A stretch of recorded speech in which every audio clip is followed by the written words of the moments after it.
When I notice how people, in my research and reading what other people say about Daniel chapter 11, it's a difficult chapter to understand. What I notice is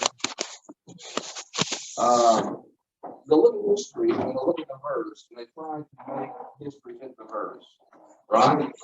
And you'll see things about like Antiochus III or Antiochus IV, or some of the Seleucid kings, and it definitely is talking about a line of Seleucid kings in Daniel chapter 11.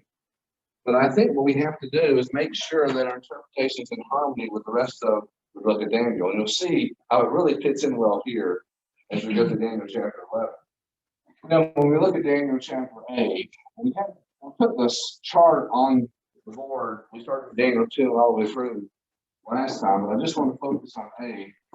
And 8 has a ram, right? And then it has a he-goat. And then it has a little horn. So, in Daniel chapter 8, what does the Bible say these things mean? What's your question? What's the meaning of these symbols? The ram is in the Persian. Okay. You say the ram is the means in the Persians, right? How do you know the ram is the means in the Persian? Can you all see that? It says it somewhere. I think that's a key. 20. Okay, somebody read 8:20, please. The rain which you saw having the two horns there,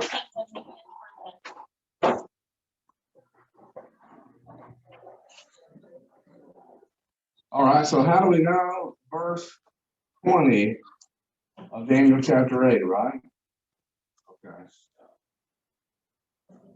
21, it says that he goes to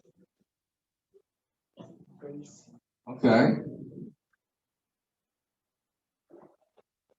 So this is in Daniel chapter 8, verse 21. It says that the he-goat represents Greece, right? Okay. Now, as we go on in Daniel chapter 8, it talks about this little horn power. Who does the little horn represent? Pagan Rome and papal Rome. In Daniel 8, it doesn't differentiate between the two. Historians, if you look at older historians, they don't differentiate between the two either.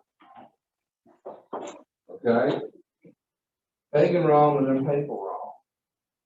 So, what kind of dates do we have?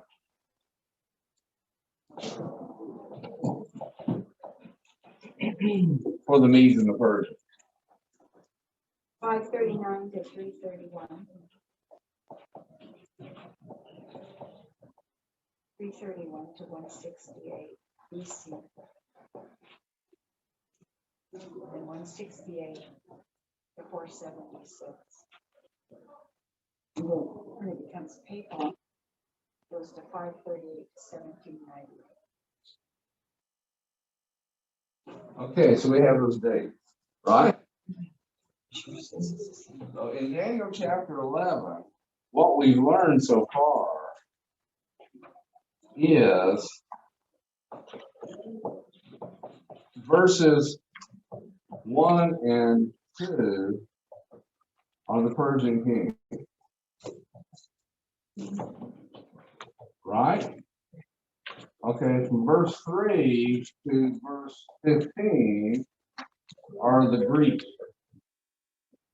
king. And we said the king of the north is the Seleucid Empire, the king of the south is the Ptolemy Empire. It's Syria and Egypt, right? Okay? All right. Notice how we've gone through verse 15 in here. What happens in verse 16? Let me read verse 16. But he who comes against him shall do according to his own will, and no one shall stand against him. He shall stand in the glorious land with destruction in his power.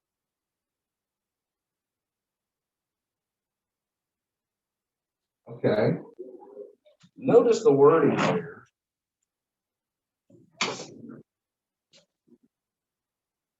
Here's Agilite. Oh, I can click. Pastor, was that Pompey that won that battle against Israel? In 63 BC. Pompey, and let's look at the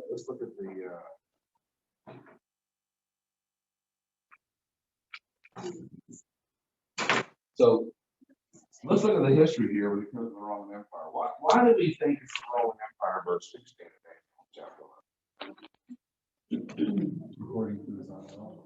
Okay, we have a phrase according to his own will, so we get a change in Power. yeah, in power or from one empire to another. So we go from the Greeks to the Romans. What's another reason why we think it's a Roman Empire?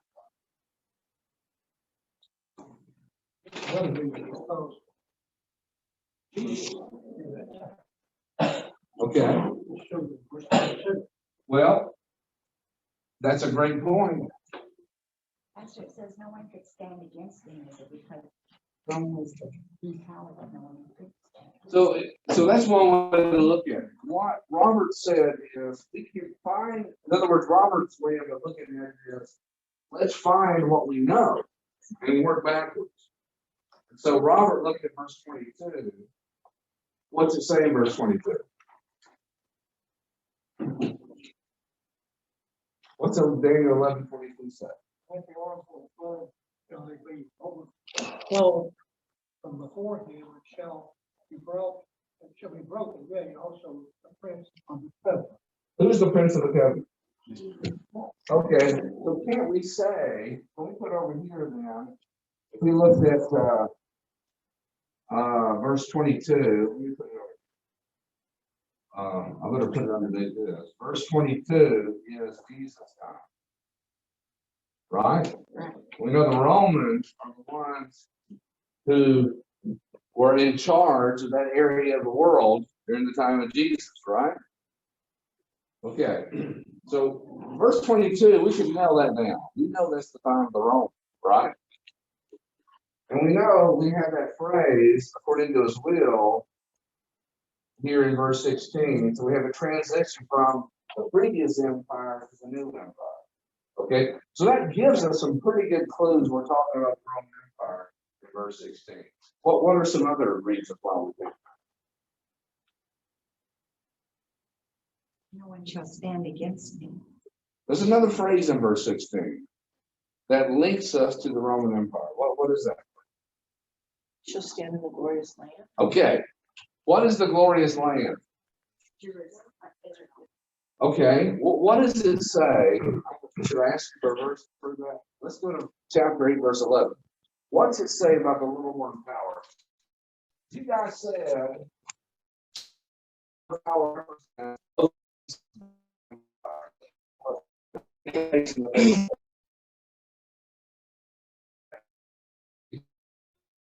From this period of time. Notice what it says in Romans chapter 8, verse 11. What's it say there? Who's the he?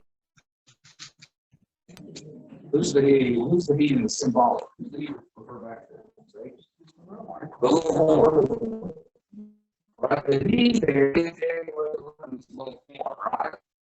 So when we look at Daniel chapter 8, verse 11, we have talking about the little horn. What does he do? He magnified himself even to the prince of the law of the host, and by him the sacrifice was taken away, and the place of his sanctuary was down. Okay. It does go with 31, doesn't it? How did he move? Look at verse 9. It's pretty neat how we can link to verse 31. You see that? We're going to link it to verse 31. That's verse 11. Look at verse 9. What does it say there?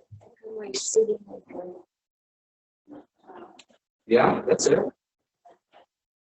Toward the south, toward the east, and toward the glorious land. Okay. Notice how we have the same term, glorious land. You notice how land is a supply word and glorious there is a noun. Chapter 8, verse 9. Notice it says, the little horn grew exceedingly great toward the south, toward the east, and toward the glorious land, right?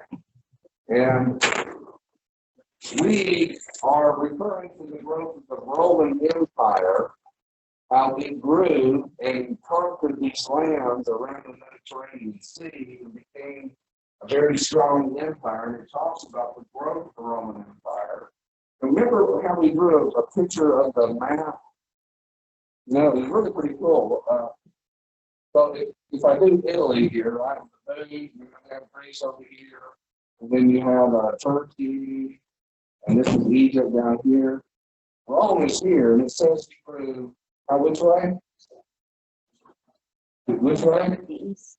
South, east. South, east, and then the glorious land. That's Israel over here. So the Roman Empire conquered exactly the way that chapter 8, verse 9 said they would. And notice how it uses this phrase, glorious land, in the verse, right? And so it's talking about the Roman Empire controlling the area that is Israel back then. And that's how, when I go to verse 16 here, I link Daniel chapter 8 and verse 9 with that to tell me it's the Roman Empire. You see that? You have the same phrase in both verses. And if we in chapter 8, verse 9 believe it's talking about the Roman Empire, why would we not believe it's talking about the Roman Empire in chapter 11, verse 16? Right? So we're using that logic here. If we know what Daniel chapter 8, verse 9 is talking about, and he uses the same phrase, it's the exact same Hebrew word, that means in verse 16 of Daniel chapter 11, it should be talking about the same entity. Are these the two places that it uses for us? No. No, I think it's in 1141. He uses the same. Just in the Right. And we are going to, well, the Hebrew word is found in other places in the Bible, but in the book of Daniel it's used 3 times. Okay? And we're going to study what the glorious land means when we get to the end of the chapter, Daniel chapter 11. Okay? I debated about doing it now, but it's going to make more sense when we get to the end of the chapter to study it again. What does it mean by glorious land? Why are they called the glorious land? Okay. So is everybody okay with making Daniel chapter 11, verse 16 with the Roman Empire? Right? Yes. And so that's why, as we go forward, this is pretty cool. Well, you know, I finally got the link to pop up.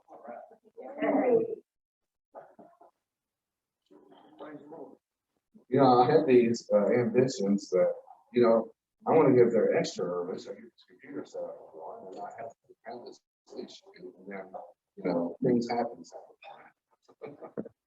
I had to drive somebody's car for me. Like, concerned about a situation where we can. Okay. So it's going to cut off. Yeah, We'll have some feedback. I can. Okay. Finally, I'm hoping you guys can see what we have on the screen here and hear it a little better. Sorry about that. Okay, so what we're saying is we've linked Daniel chapter 11, verse 16 with the Roman Empire by going to Daniel chapter 8, verse 9. Right? He'll get it here in a minute. So I think we've got a pretty good, solid basis of having a transition from the Greek kings, right? Because we know verse 3 is talking about Alexander the Great and this line of his successors, right? In the Seleucid Empire and the Ptolemy dynasty in Egypt. So we're pretty good about this. But how how do we know verse 16 is the Roman Empire? We're using the phrase glorious land and the idea that we know from Daniel chapter 8, he goes from Greek to pagan Rome first and then to papal Rome. So we have that intermediate step of pagan Rome or the imperial Rome or the Roman Empire. So I think we're pretty comfortable in saying that verse 16, we're switching to the Roman Empire. Anybody have any issues with that? Isn't that pretty cool how we link that together? All right, you guys are okay with that? Okay. All right, so as we go forward, and Robert's already reading ahead and pulling out these wonderful things to prove it, which is exactly what we'll do here in Daniel chapter 11.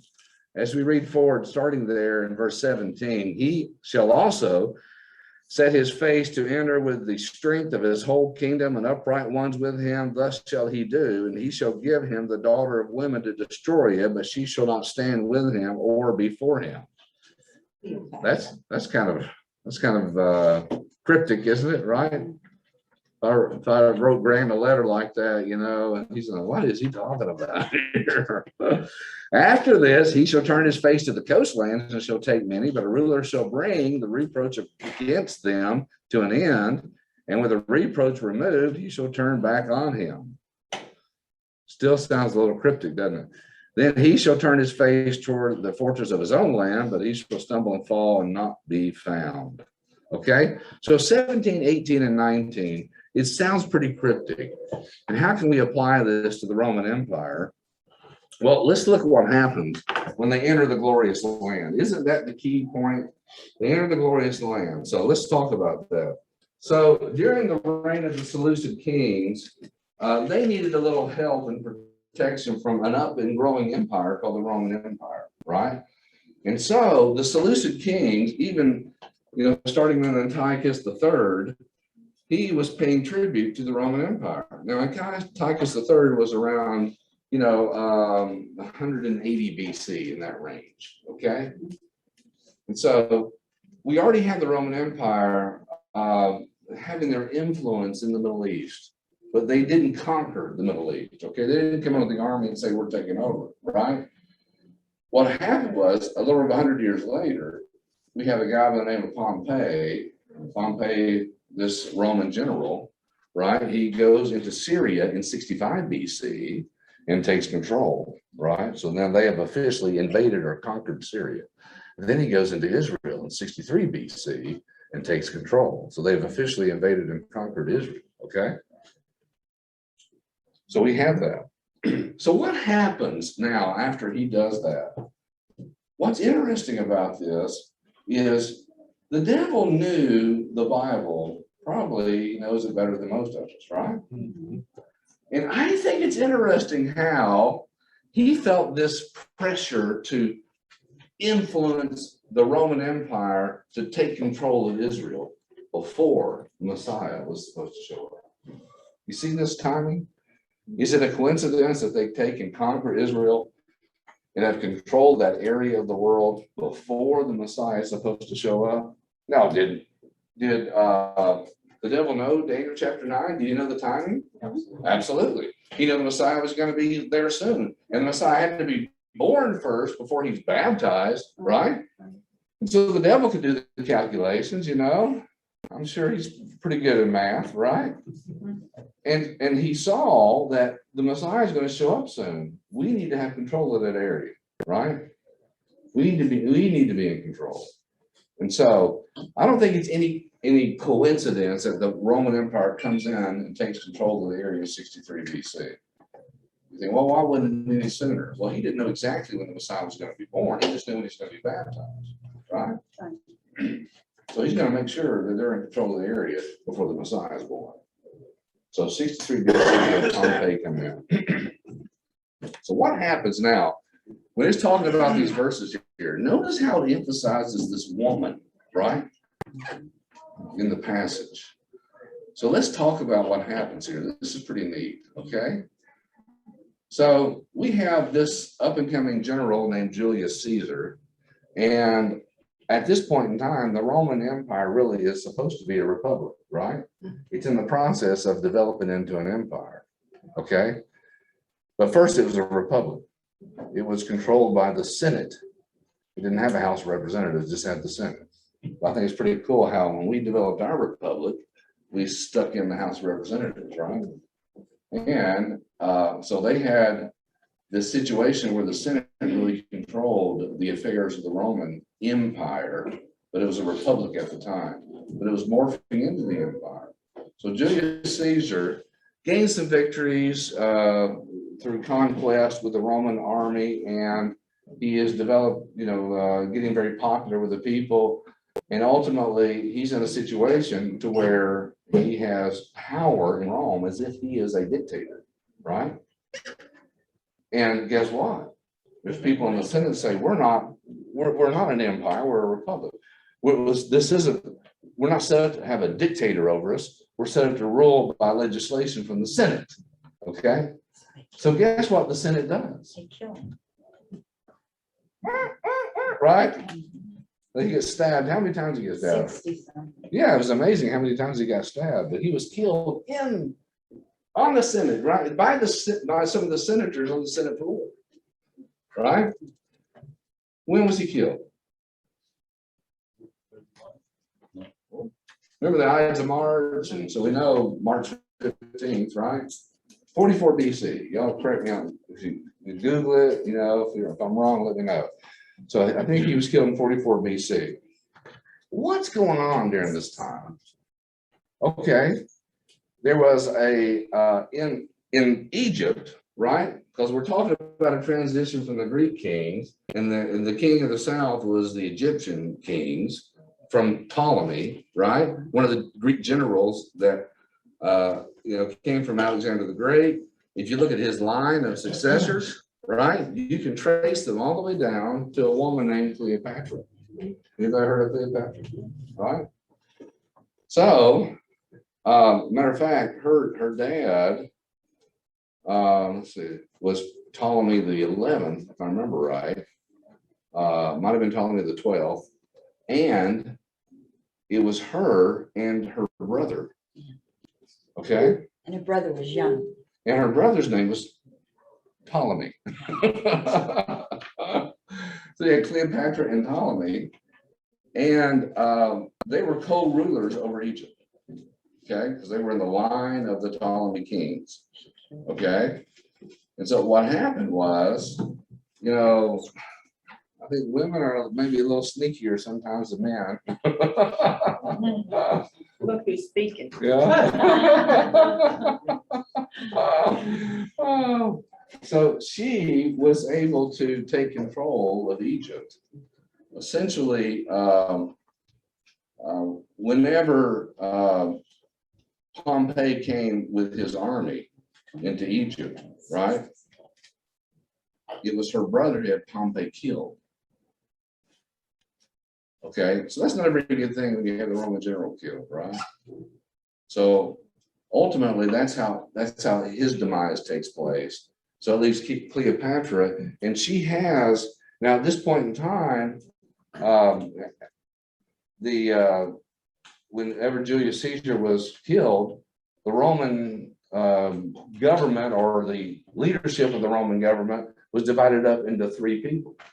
You may know who the three people were. No, Mark Antony, he was one of them. It's the triumvirate, right? So you had Octavian. Now, not to get mixed up with his sister Octavia. Oh my God. Octavia was the son of Julius Caesar, wasn't he? No, Octavia was the sister of Octavian. Octavian was the one who became Caesar Augustus. Oh, he was? Yeah. Oh, Octavian was the grand nephew of Julius Caesar. Okay. So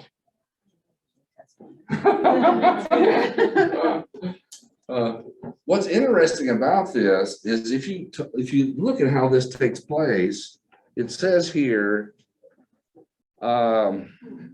he shall give him the daughter of women to destroy it, but she shall not stand with him. So notice she did not stand with Octavian. she did not stand with Octavian. They had a split now. They were supposed, the three of them were supposed to rule over Rome, but of course, you know, yeah, three's a crowd, right? And so one of them wanted to take up power. And so ultimately Octavian was the stronger one. And he had a battle against Mark Antony and Cleopatra. What was the battle called? I said it last time. Actium, right? Actium. Actium was the battle that took place in 31 BC. Okay. And that's when Octavian, then he has full control over the empire. He's actually made emperor in 27 BC. But 31 BC, when Actium, the Battle of Actium took place, and Mark Antony and Cleopatra's army, they combined together and they couldn't beat Octavian. And of course, what happened to Mark Antony? He committed suicide. Yeah, he committed suicide. What happened to Cleopatra? Supposedly, she did too. Right, right. So she committed suicide in 30. She was, how old was she? You know, 39 years old when she committed suicide. So it's interesting how it says that this woman would not stand with this Roman ruler at the time. She didn't. She went against Octavian. Okay. So I think it's pretty neat how this type of level of detail he's given us. It seems cryptic when you first read it, but when you look at the history and look at the Roman Empire, it seems to fit it pretty well. So that's verse 17, we could say is Cleopatra. And then I think verse 18 and 19, we're talking about what happened with Julius Caesar. Because it says in verse 19, he shall turn his face toward the fortress of his own land, but he shall stumble and fall and not be found. And that's exactly what happened to him. So I'm looking at 17, 18, and 19, and I'm thinking this is the time period of Julius Caesar and Cleopatra and when Octavian comes to power. Okay? Why do I think that Octavian's the one coming to power here? Because notice what it says in verse 20. Somebody read Daniel 11:20, please. His successor will send out a tax collector to maintain the royal splendor. In a few years, however, he will be destroyed, yet not in anger or in battle. So there shall arise in his place one who imposes taxes. That's the way mine says it. What is it the way you're, what version are you reading? NIV. NIV? Okay. So when you look at the New King James and the King James, it says something about there shall arise in his place one who imposes taxes. What does it say in Luke chapter 2, verse 1? So what we're trying to do is let the Bible interpret itself. So I'm using this idea of imposing taxes and trying to check in the Bible, who was the one who was famous for imposing taxes? Caesar Augustus. What does it say in Luke chapter 2, verse 1? And it came to pass in those days that a decree went out from Caesar Augustus that all the world should be registered. All right, she's reading from the New King James. What does the King James say on that same verse? And it came to pass in those days that there went out a decree from Caesar Augustus that all the world should be taxed. So notice how the New King James says registered and the King James says taxed. Why were they being read? The Greek word is for register. Why were they being registered? To be taxed. Okay. So all the King James says is we know the meaning behind what he's trying to do. So they put the word taxed in there, even though literally, if you translate the word in the Greek, it means registered. Okay.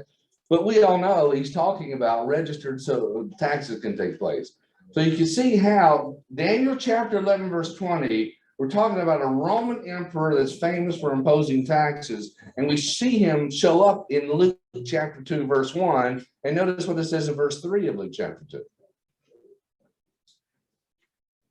So all went to be registered, everyone to his own city. So all went to pay taxes, right?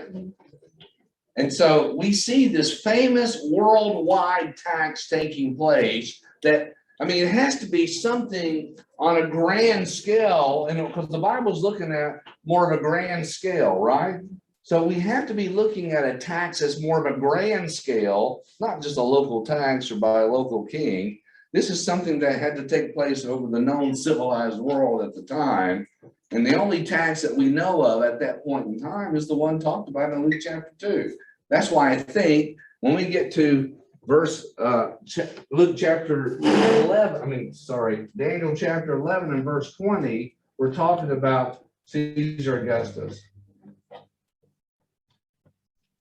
Pastor, God had something to do with that too, because it took Mary back to It Bethlehem. did, it did. It's interesting how God used a pagan king to fulfill prophecy from where in the Bible does it say that Jesus would be born in Bethlehem? It's in Isaiah. Where in the Bible does it say Jesus would be born in Bethlehem? This is a great time of year to discuss this, isn't it? Right, Barbara? Right? Yeah.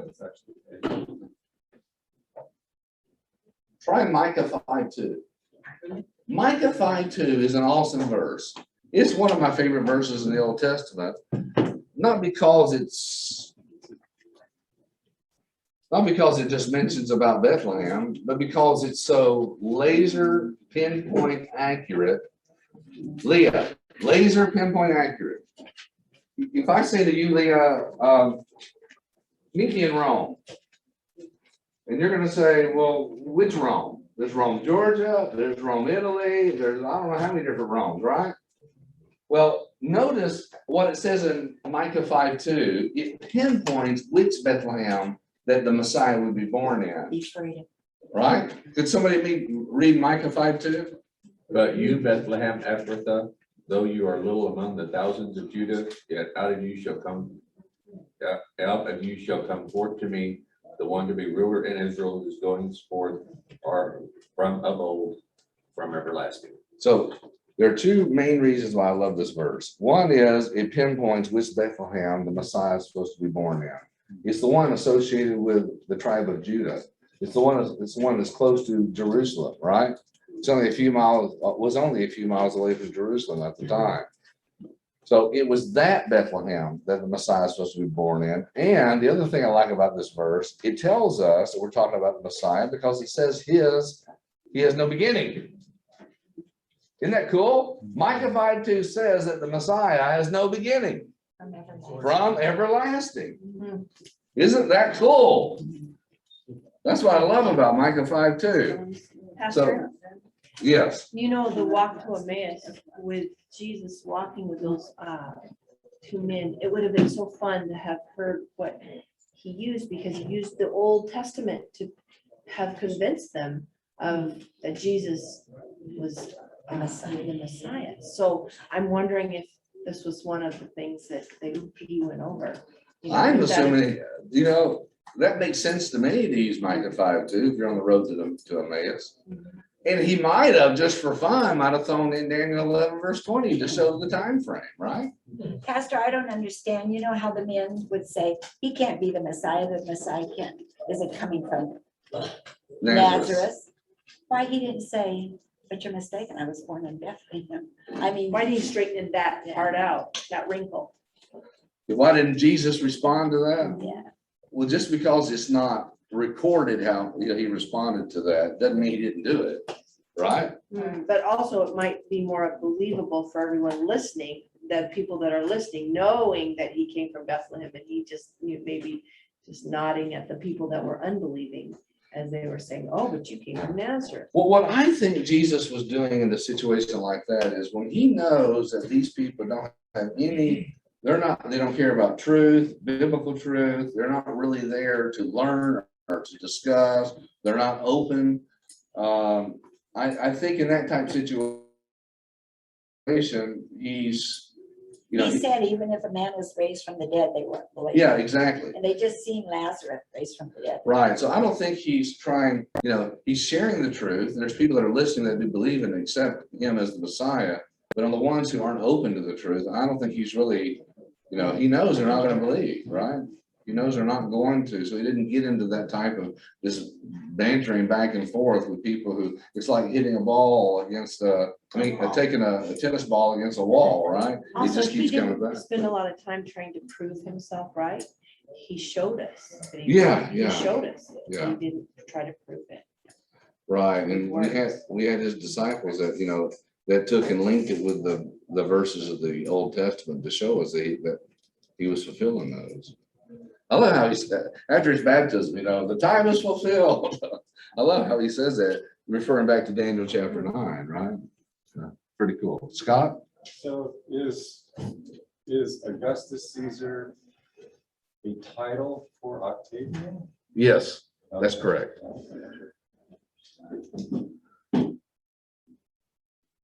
Augustus is an older title that he used, and I'm not 100% sure where Augustus comes from. But what he was hesitant to do at first was say, "Oh, I'm the emperor," because what year he was declared as the emperor by the Senate was in 27 BC, and he didn't initially rush into that role as emperor. In other words, he didn't say, "You need to declare me as emperor." So he took the title as Well, Caesar. He saw what they done to the last guy. Yeah, exactly. And so he was taking it a step at a time, and he takes the name Caesar from Julius Caesar, and he takes the title Augustus from an ancient title, which I don't remember the history behind that, or maybe I haven't even seen it. But so he has Caesar Augustus as kind of his name and title that he takes at that time. All right, so we've covered 17, 18, 19, and 20. Cleopatra, Julius Caesar, Caesar Augustus. Now we got to see who's next, right? Now we're in verse 21, and it says, "In his place shall arise a vile person, to whom they will not give the honor of royalty, but he shall come in peaceably and seize the kingdom by intrigue." That Tiberius. So let's look at Daniel 8:25 and see if we see similar phrases happening there. And it just confirms that we're talking about the same entity. Daniel 8:25, "Through his cunning, he shall cause deceit to prosper under his rule. He shall exalt himself in his heart, shall destroy many in their prosperity. He shall rise even against the prince of princes, but he shall be broken without human means." Okay.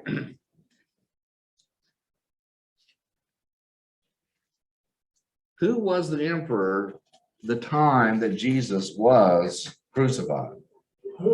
Herod. Who's the emperor? Who? Caesar Augustus. Mhm. Tiberius. Son? Tiberius was the emperor. And so that's why I think, it says he shall even rise against the prince of princes. Who's the prince of princes? Jesus. Jesus is. So in other words, when this type of death takes place underneath the authority of the Roman emperor, right? He takes responsibility for it, doesn't he? And so we have, I believe, it's talking about Tiberius here. So let's talk about a little history about Tiberius.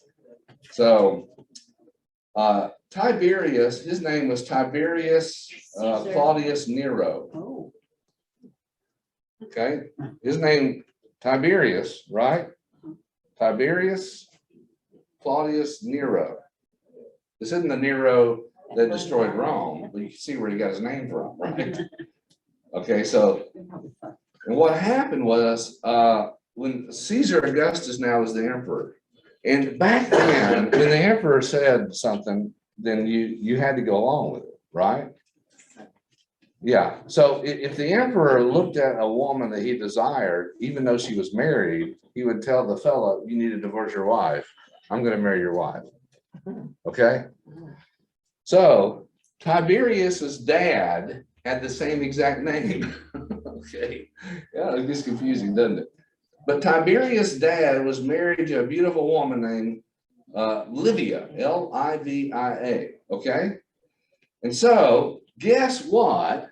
Whenever they had the three that was ruling over Rome, and they had the split between Octavian and Mark Antony, Tiberius Claudius Nero, the dad, went with Mark Antony. He got on the wrong side. So after they lost the battle there in 31 BC, at that point in time, Tiberius Claudius Nero, the son, was only like 3 years old. Okay, and they went on the run. That's essentially what happened. Well, Octavian won, so guess what? We got to get out of here. Woo! And they went. And so they go on the run, and ultimately, it's just a matter of a few years. Out of the goodness of his heart, Caesar Augustus says, I forgive you, come on back.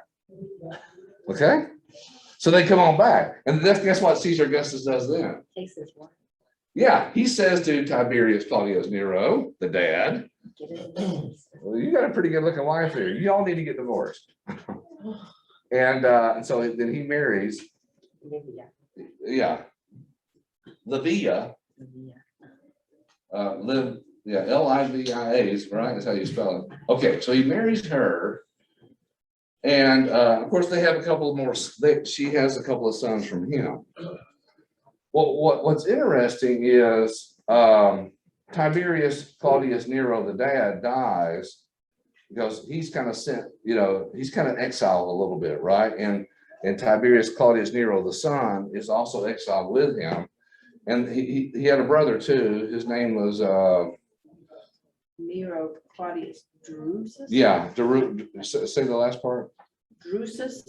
Yeah, that's the part that's hard for me to say. And so that's what I want to call him as. The guy with the D name is the brother of Tiberius Claudius Nero. And so they're in exile and the dad dies. What do you do with these two young boys, right? Well, they live with Caesar Augustus. Of course. Because his mom is married, to him, right? Stepdad. Yeah, now it's his stepdad, right? Yeah. And so they go and live with him. So you have these two brothers, and you have the Caesar Augustus had a daughter named Julia, right? Not from Livia, but from somebody else. So the three of those are kind of raised together, okay? Her name is Julia. So this is what happens. When Caesar Augustus is touring around his empire, right? He takes these boys with him and he's training them to be the future emperor. Okay, it's going to be one of these boys that we're talking about. And so they get trained. They're brought up to their teenage years. They're being trained, and they don't know who's going to be the future emperor here. They just know that's going to come from this group, right? And it's not only it's Tiberius Claudius Nero, Or his brother, Drusus. yeah, and and then you've got other sons of Caesar Augustus. There are three other ones, but ultimately what happens is the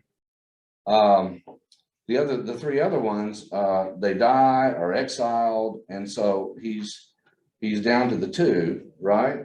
And then Tiberius Claudius Nero, the son, his brother, breaks his leg at 400 miles away, and so he rides gets there to see his brother die. And he really loves his brother, and so he walks all the way back to Rome in front of his brother's dead body. Yeah, he just loved his brother, and so. Also at this time, so before his brother dies, Caesar Augustus has Tiberius Claudius Nero marry a woman by the name of Vespania. Okay, I know we're getting tied up in these names, but these are real people. And this woman, he really loved his wife. It was unusual in that time too, because when you have these designated marriages, it was political. It wasn't really for love. Right? It's always political. And so he loses his brother. His brother dies from this broken leg, and he gets back. Guess what? Caesar Augustus takes away his wife. He doesn't take her for his own wife, but he has her marry somebody else. Because if somebody comes along, yeah, it's politics. Somebody comes along and says, Caesar, I really like this other woman. He's trying to keep control of power, right? Yeah. And so he gives people what they want if he can get something out of them. So that's what he does here. And he gives Vespania away to somebody else. And has Tiberius Claudius Nero, the son, marry his daughter, Julia. Okay, she was 27 years old at the time. And so, but he really loved her. And it talks about how he'd follow her around just weeping and crying. She's just brokenhearted because he lost his wife. Couldn't do anything about it. Julia wasn't faithful. But Caesar Augustus had this rule that if your wife isn't faithful, she can be executed, right? But he's not gonna do that to his own daughter, right? So what he does is Tiberius, how it says he's a vile person. He exiled himself to the island of Rhodes, Isle of Rhodes as we went. And while he was there, because he didn't want to be around his unfaithful wife, and he lost his brother who he really loved, and he lost his wife who he really loved, you know, so he's in depths of despair. So he started, and I don't know the details of what he did in Rhodes, but he was kind of in this self-imposed exile, and he defiled himself somehow, okay, made him a vile person. It changed him, right? So that's why when it says he was a vile person, you know, when you read about what he went through, you know, losing the two people he loved the most, you know, and then what he did to try to cope with it. Of course, he didn't turn to God. I don't know if maybe he refused or rejected. It didn't have the opportunity. I don't know. But anyway, he defiled himself. That's why he became a vile person. And so the whole purpose of this long story, when I'm trying to tell you all these names, is it fits the story of Daniel chapter 11. When we have this vile person taking over, and underneath the reign of this vile person, there in Daniel chapter 11, starting there in verse 21, we have the prince of the covenant is killed, right? In verse 22. So we know verse 22 has to be Tiberius Caesar, because we know from history that he was the reigning monarch at the time over the Roman Empire. So 21 and 22, I'm saying is Tiberius Caesar. Okay?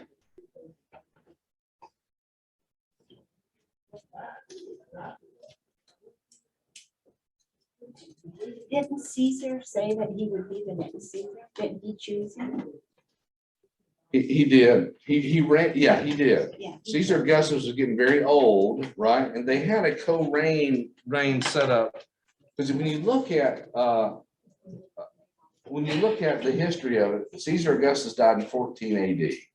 Okay, but and Josephus said, when you look at the Bible, it says what year of the reign of Tiberius Caesar was Jesus baptized in Luke chapter 3. What year of Tiberius Caesar was Jesus baptized? 27. It was the 15th year of Tiberius Caesar, right? That's what it says, okay? Well, if you take 27 AD and subtract 15, you get 12 AD. Caesar Augustus didn't die in 12 AD. He died in 14 AD. So that's when people say, well, your math is wrong. Well, the problem is if you're going to have, and he was the only person left that Caesar Augustus could entrust the empire to, okay? His sons had died. The other ones were gone, either exiled. And so he was the only person. So he did set him up to be the next emperor, right? But so he started him before he died, you see. So they were co-reigning essentially starting from 12 AD. That's why we can say 12 AD. And when you look at the writings of Josephus, you can get more information about this co-reigning historian that lived in the first century. And so we started from 12 AD, we add the 15 years to it, we get 27 AD. That's how we calculate the year of Jesus' baptism, right? So I just didn't want anybody to get confused. What do you mean Caesar Augustus died in 14 AD and Tiberius Caesar didn't take over till 14 AD? Well, it's not true. He took over in 12 AD because Caesar Augustus was already old and already on his way, toward the deathbed, right? So he needed to have this situation where he was setting up and solidifying the empire so it wouldn't fall apart when he died and somebody took over immediately. Right? Pastor, you said he had sons by Livia. Right. What about those boys? Yeah, and I can't remember the details about the two sons that there are actually three sons. One of them was exiled and two of them died. Okay. Somewhere I read that Livia underhandedly or pushed him for her son Tiberius to be the Caesar. Yeah, and I can't deny that that's probably what took place too. But remember, she had lost her other two sons. I wish I could remember their names, but since they weren't prominent in history, the history we're talking about here, I didn't focus on it. They had died, one had exiled, so he really didn't have a choice. I mean, if you look at who he's choosing now to be the next emperor, Tiberius was the logical choice to make.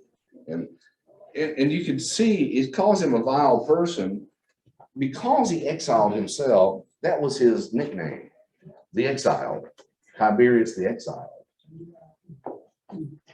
It wasn't that he was necessarily this great man who deserved to be in that position. He didn't do like Alexander and say, made a strong man win. Yeah, That exactly. position. Yeah. He chose him. So I hope that this history that we've gotten here helps us understand how accurate the Bible is. And that when we get down to 1122, we know we're talking about the time of Jesus. We know we're talking about that Roman emperor because that was the one that was in charge whenever Jesus was crucified. Does that make sense? So I think we kind of followed it. We covered verses 16 to 22, right? Father in heaven, we praise you and thank you for helping us understand the word of God and giving us the history so we can line it up. We just pray that you please help us devour the word and share it with others. In Jesus' name we thank you. Amen. Thanks for coming. Happy Sabbath. Happy Sabbath. Happy Sabbath. Praise the Lord. I got it. Do I have a hallelujah from Robert? Thank you.